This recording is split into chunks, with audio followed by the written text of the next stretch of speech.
Close to 200,000 LA residents began this year feeling stressed, anxious, and uncertain. Beginning on January 7th, a series of fast-moving wildfires quickly encircled Los Angeles County, ravaging the city for more than 3 weeks. More than 7,500 firefighters stepped up to battle these fires that kept gaining ground from windy conditions. By its end, 29 people had died, and more than 16,000 structures were either destroyed or severely damaged, according to the California Department of Forestry and Fire Protection. The Los Angeles Times reported that the fires wiped out about $30 billion in real estate, with entire neighborhoods burnt to a crisp. Two of the hardest-hit areas were Pacific Palisades and Altadena.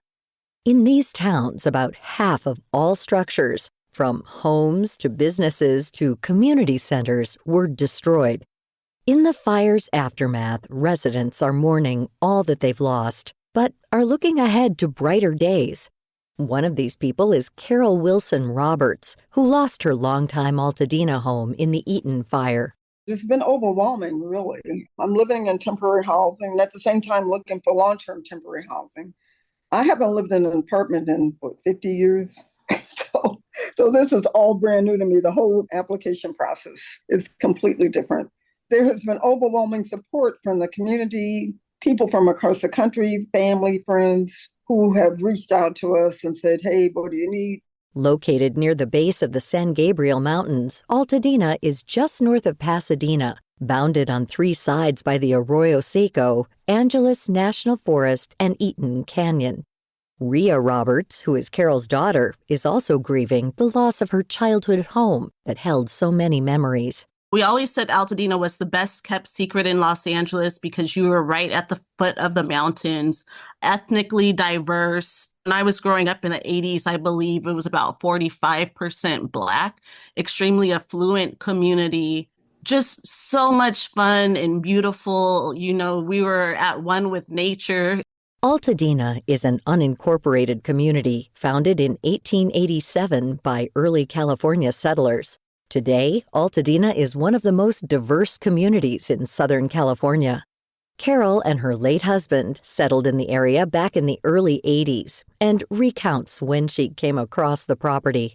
And in California, we have such a beautiful climate and vegetation that is seamless outside of the house and inside of the house. That means there's a lot of glass. And so I really liked the design, and I had seen about, I don't know how many homes. And I sketched the design and came home and told my husband how the house looked. And he said, make an offer. I said, you haven't seen the house? He said, make an offer. I like it.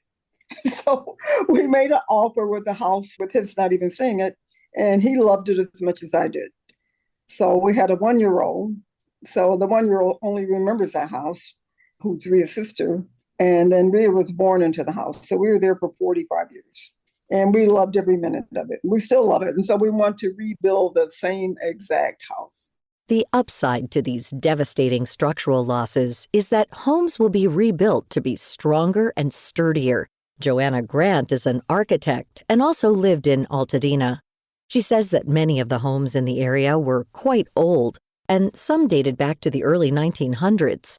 She hopes that all of the new builds will be more fire-resistant through the use of better materials, insulation, and more modern design and landscaping practices. That being said, there's going to be, maybe some surprises for homeowners.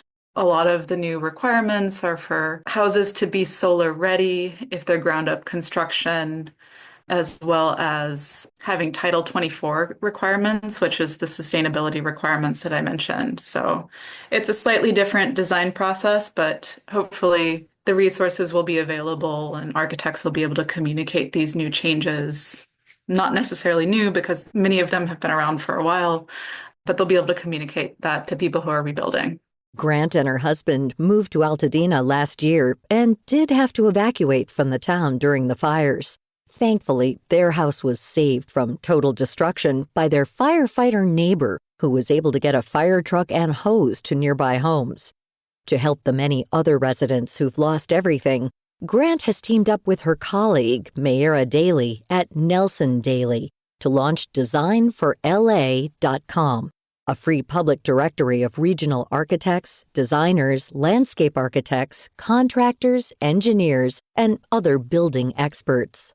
There's so many people that, we have gotten to know over the past year that have been in their homes for decades, and it's a multi-generational home, and it's been paid off for years, and they don't necessarily have insurance. And we're very fortunate to be in the circumstance that we are, where we have our home and we have insurance, and we're in the process of remediation.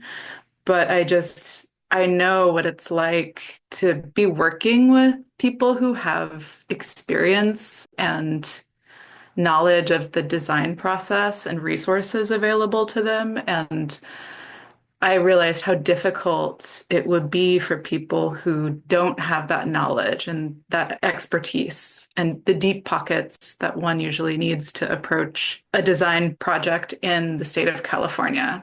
Phase 1 of the rebuilding process often begins with clearing debris.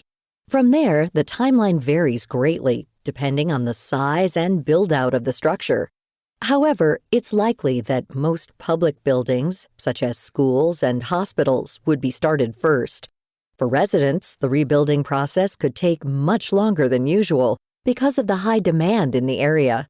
So far, Carole Wilson Roberts hasn't had a bad experience while working with her insurance and FEMA. Her children have also set up a GoFundMe to offset any current living expenses or surprises that may come down the line. While this is the case for some, it's not the reality for everyone. In recent years, several insurance companies have left California or adjusted coverage on existing policies to lessen their risk from natural disasters. Climate change is a very real thing that we face. And I think that we are going to continue to have to work within the building industry to address it if we're going to want to continue to live in Southern California. I think the situation is just going to continue to get worse.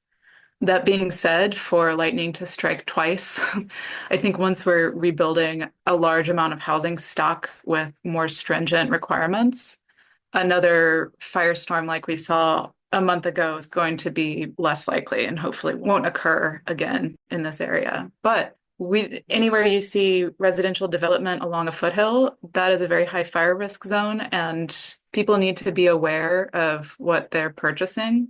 Despite this, many residents remain hopeful and are staying put to create stronger and more resilient communities that can withstand future threats exacerbated by climate change. It's just a community that's unmatched. We are resilient. We've never seen this level of devastation, but we're strong and we will be back. To find out more about this topic and links to resources and our guests Rhea Roberts, Carole Wilson Roberts, and Joanna Grant, head to viewpointsradio.org. This story was written and produced by Star Rock and Amira Zaveri. Our production manager is Jason Dickey. I'm Marty Peterson. This segment is sponsored by Capital One. Banking with Capital One helps you keep more money in your wallet with no fees or minimums on checking accounts and no overdraft fees. What's in your wallet?